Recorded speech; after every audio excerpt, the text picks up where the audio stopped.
Welcome everyone to today's catch up with Trent Iverson. Trent was one of the earlier graduates of the Buyers Agent Institute and has since started a very successful company called Harris Iverson Buyers Agents. Welcome, Trent.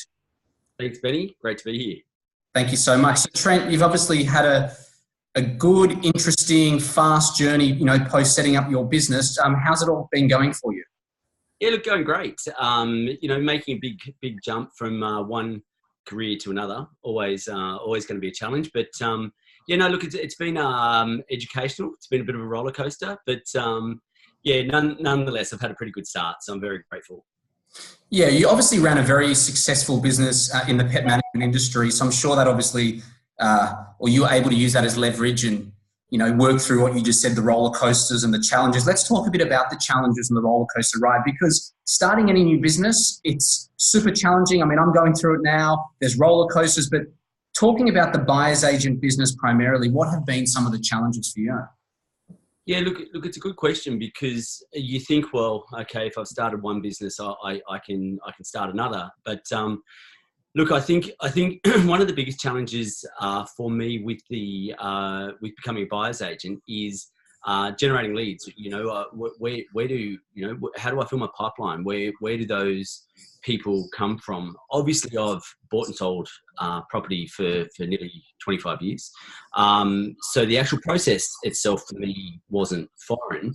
However, without buyers in the pipeline, you really don't have a business. So for me, that's been my biggest challenge.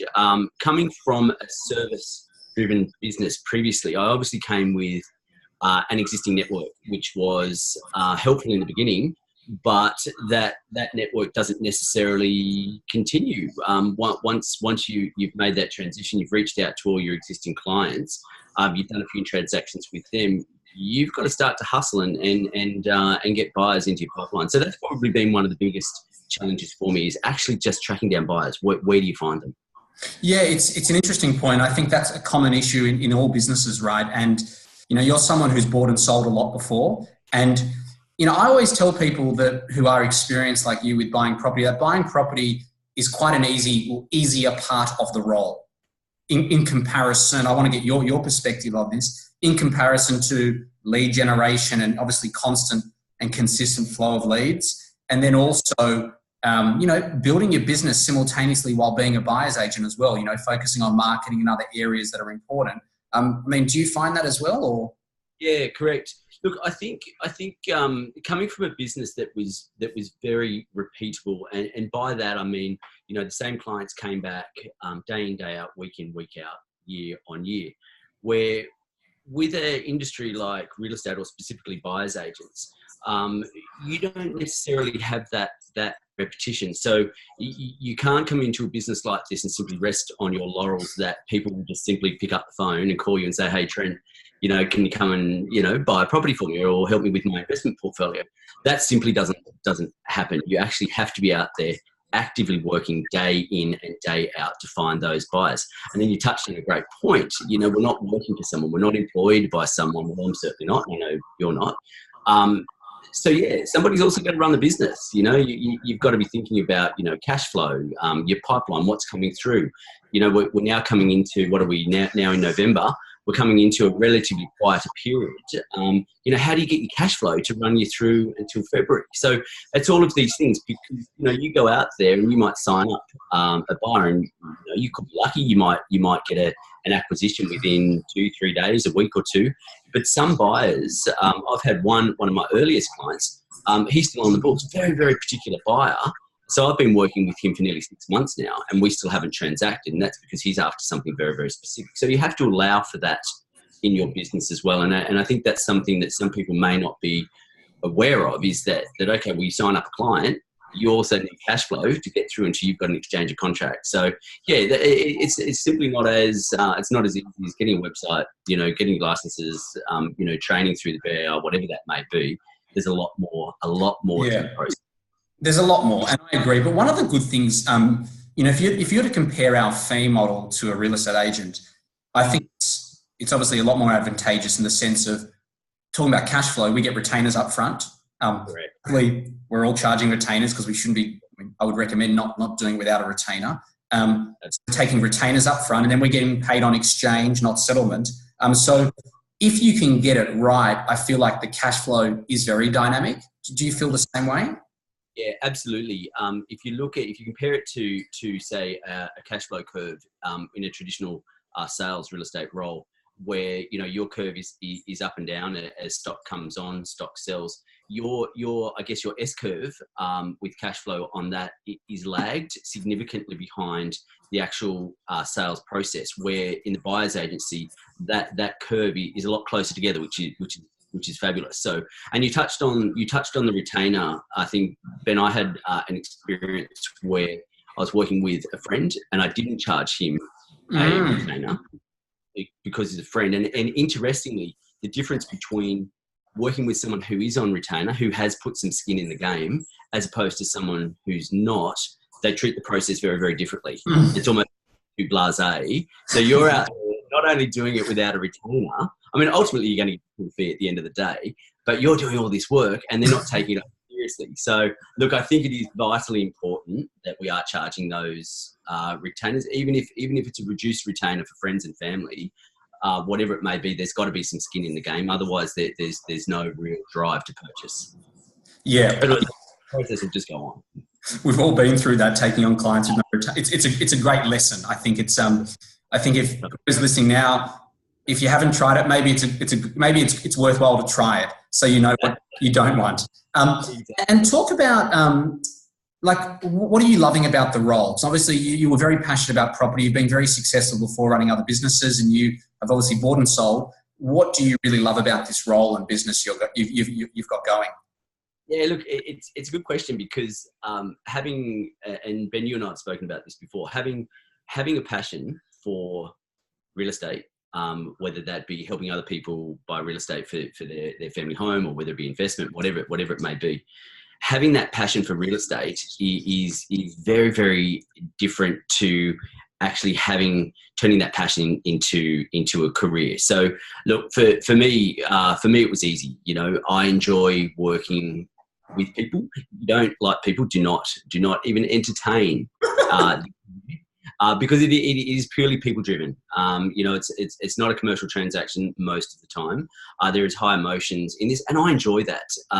My past, or certainly in the past decade, with my previous company, was all about customer service, all customer focused, and that's what this career is all about. If you don't enjoy working with people, helping people, wanting to have a great outcome for someone, and albeit get paid to do it, it's probably not for you. But then if you do love that human contact, and it's not just with buyers, it's with real estate agents, mortgage brokers, financial advisors, accountants. You need to be able to relate to people. You need to be able to build relationships. That's probably, in a nutshell, that's what it's all about. And look, I think getting that relationship with not only the buyer, but also your partners, that's where a lot of your referrals will come from.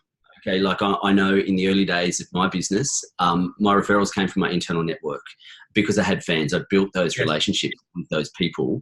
Now, although it might be a totally different service that I'm offering now, there was trust. They knew what I was all about. They knew how I operated, and to pay me 2% to go out and find them a property was less of a hurdle for someone who doesn't trust you. It's probably a good way to sum it up, really.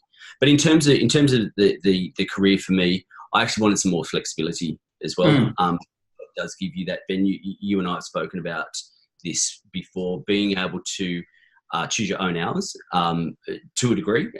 Work very, very mobile. You don't have to be in an office in the one spot. I work between a couple of premises, and so that for me was high on my priority list with my new career. Yeah, we work hard, as you know. This is not something that you don't put a lot of effort in. You put a lot of effort, but being able to choose your hours and how you want to work, it's pretty phenomenal, right? I think it's one of those careers where you are mobile, you're not glued to a desk, and you can be quite versatile, right? It's pretty phenomenal. That's it. And look, by no means using the word flexibility doesn't mean feet off the wheels. You are working 24/7. There's no question about that. That phone rings at 9:30 at night. You take the call. Yeah, that's right. over 6 a.m. in the morning, Sunday afternoon, you're doing emails. It is 24/7. But then, you've got the other times where you've got that flexibility. If a family member's sick or you've got relatives in town, whatever, you can kind of manipulate around those hours to work with it. But you are available 24/7. Yeah, it's true. And it's interesting what you just said around just a misconception around not working hard. Like with my podcast, with the 9 to 5, like I don't mean you work.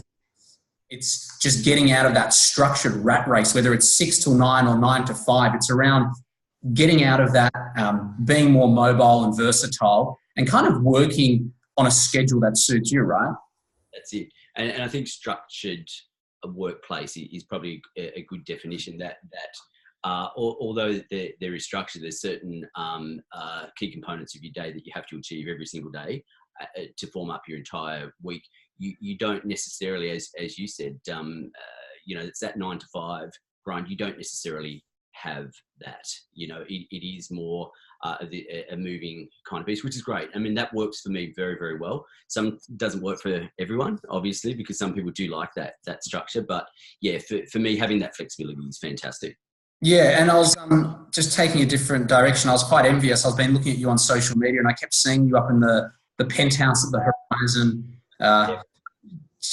Talk to us about that apartment. I mean, that looked beautiful. Yeah, look, that is an amazing opportunity. It's a full floor penthouse apartment. It's in the Horizon complex, level 40, and totally being redeveloped. And obviously, through my network, I've had opportunity to get early access to that apartment, and obviously with my network, particularly around the eastern suburbs, Lower North Shore and some internationals, it's given me a good opportunity to get into some very, very unique properties, and that probably comes back to this building relationships with very, very key people. Having access to that type of property is extremely good for your brand. It's extremely good for your reputation. Being associated with some of the most amazing property in the country. I'm also doing some work down. And you and I were talking earlier about the Southern Highlands. Market as well has been very, very lucrative for me. And interestingly, when you start your business, you think, well, okay, I have this picture. It's going to be this. I was thinking that I was going to be buying, apartments, Potts Point, working through some terraces through Paddington. My business took me in a totally different direction. Now, whether it will be in that direction going forward, I think in those early days, you've just got to say, well, look, am I enjoying this? Is this the direction that I want to go? If it's a yes, follow it. You can't come into a new industry and say, well, this is exactly what I want. You'll go broke. You've got to follow those opportunities. And for me, I'm very, very grateful that I've had some early opportunities there to access some very, very good property in those early days. Yeah, that's amazing. And, talking about that penthouse and level 40, you mentioned something about relationships. You're right. I mean, you very early on have forged some really, from what I can see from an outside perspective, correct me if I'm wrong, some very strong real estate agent relationships. And I saw, obviously Deborah from Knight Frank, and you obviously, you're able to get early access. And that's what this game's about, as you know. It's about forging those very strong real estate agent relationships. And that also helps you not only in getting access to properties, but negotiating and all that style of stuff, right? Yeah, that's exactly right. And look, these agents out there, they're great people. They're absolutely wonderful people. And, getting those relationships, whether you're buying or you're selling, is vitally important. Your relationships may not want to be premium boutique real estate. You might want to be, Surrey Hills Market. You might want to be, Toorak in Melbourne, whatever it may be. But it's vitally important to work with very, very good people in the industry. And I've been fortunate to forge relationships with those good people. And those relationships will continue to grow as my business grows as well. Yeah, excellent. And you mentioned also something about just moving where the demand takes you, where the opportunities are. And I agree. And I mean, you've obviously you've bought property down south, and you understand that market. And a lot of Australians do like to move there for a secondary home, or do like to move there permanently if they want to get out of the city. So it's an opportunistic style of, opportunity for you, right? It is. And I think, look, it comes back to that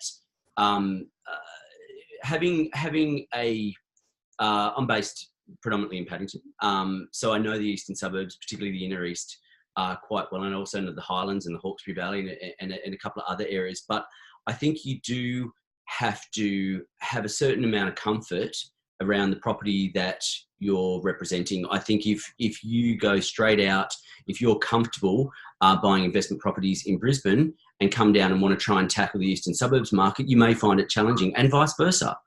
So I think it's really, really important for you to say, well, okay, where does my passion lie with that property? And perhaps that's a good spot to start, because you'll feel comfortable with it. You know, it's awfully overwhelming when you go out there for the first couple of times doing open homes. You don't know any of these agents, but if you're comfortable with the area and you're familiar with the area, it gives you a certain amount of confidence, you know, to be able to go in and negotiate. You know pricing, you know comparables, you'll probably know a few of the agents by name. So I think it is important. However, in saying that, my early days took me off in directions which I hadn't expected. Even some commercial stuff. I think, Ben, I'd spoken to you about, you know, buying some large swathes of land up in the north of New South Wales for some property developers. So in those early days, I kind of took what I could, and that's led to other things, which has been great. Yeah, and that's what tends to happen. It moves in a certain way, and I think, I mean, we obviously can't discuss the detail for confidentiality, but you obviously bought a very prestige property recently. Talk more about the client experience briefly, like how happy they were, and I guess that client journey for you. Yeah. Look, they'd been looking for a very, very long time, and they were looking in a market that they weren't overly experienced in.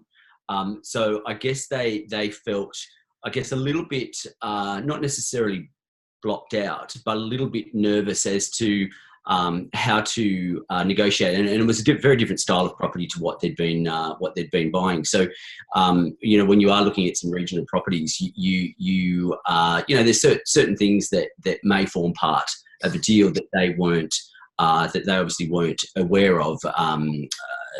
You know, things like access ways and so forth, which private roads and so forth, which they were very, very nervous about. So by bringing in a buyer's agent, I was able to take all that fear away from them. We went in and we negotiated very, very, very aggressively. The property had been on the market for some time. So we kind of knew that, you know, perhaps there was a little bit of stronger negotiation in the deal, and yeah, we were able to bring that together. You know, being an out of town deal, there was a little bit hairy scaries where, you know, we were exchanging contracts. No, we're not, but we got there in the end. But look, that was a great example of somebody using a buyer's agent to give them confidence in an area where they'd never purchased before. And that may not necessarily be in luxury property. It could be, you know, somebody looking to invest outside of Sydney at the moment where prices are a little softer. They might say, well, look, I want to go and chase some gains in Adelaide. As you know, a couple of your students are doing very well in a couple of those southern states. That, yeah, there's opportunities there for people.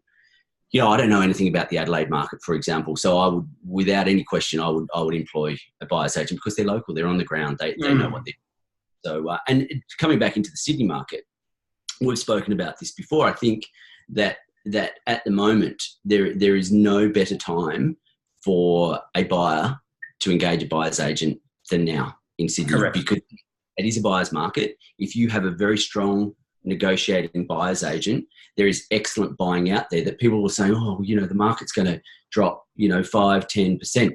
A good buyer's agent could save you 15 to 20, you know, depending on where you're buying. So I think as a value add for us and to justify our fee, I think a soft Sydney market at the moment, same thing in Melbourne, is great opportunities for new buyer's agents coming into the industry.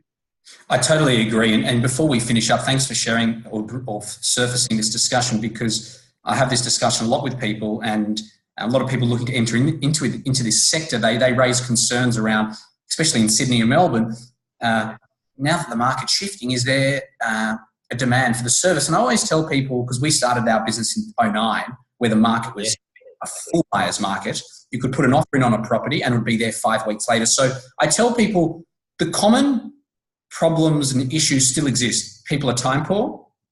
People don't want to deal with real estate agents. or they're maybe sick of dealing with them. People just want to value an expert, an independent expert to have on their side because they value outsourcing someone. Some people, they're first home buyers. Some people are moving from Sydney to down south and they don't know the area. And so there's so many reasons that exist irrespective of buyer or seller's market. Do you agree? Yeah, absolutely. And I think this comes back to my previous point where I think it's very, very important. If you have a preconceived idea, particularly in this market, that you're going to come in, you're going to specifically buy property in Paddington, or you're going to specifically buy property in Carlton, or wherever it may be. In those early days, I call them my staffies, where they're not ideal, but they're fantastic deals. So you cannot be so steadfast in those early days to say that I'm only going to buy in Paddington, because there are opportunities out there, and as the market gets tougher, you need to find those opportunities and capitalize on those opportunities. Because if you just rest on those laurels and say, well, this is all I'm going to do, you won't survive, particularly in those early days, because you need to get traction, you need to get a reputation, you need to get known out there. And if that means buying a property outside of your ideal area, then so be it. You have to do that in the early days. Then when there's, as the market starts to warm up again, come back in, concentrate, be very, very specific. But from a personal experience, I think you do have to very much say, well, okay, what's my cash flow? What are my goals for the next 12 months? And whatever that may look like, short of, driving to Byron Bay and back, look at a property, it's got to be within reason. I think you've got to look at opportunities wherever they lie. It's really important.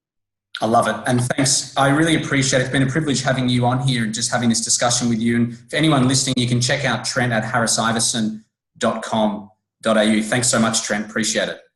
No worries. Thanks for your time. See you, mate. Thanks. Bye.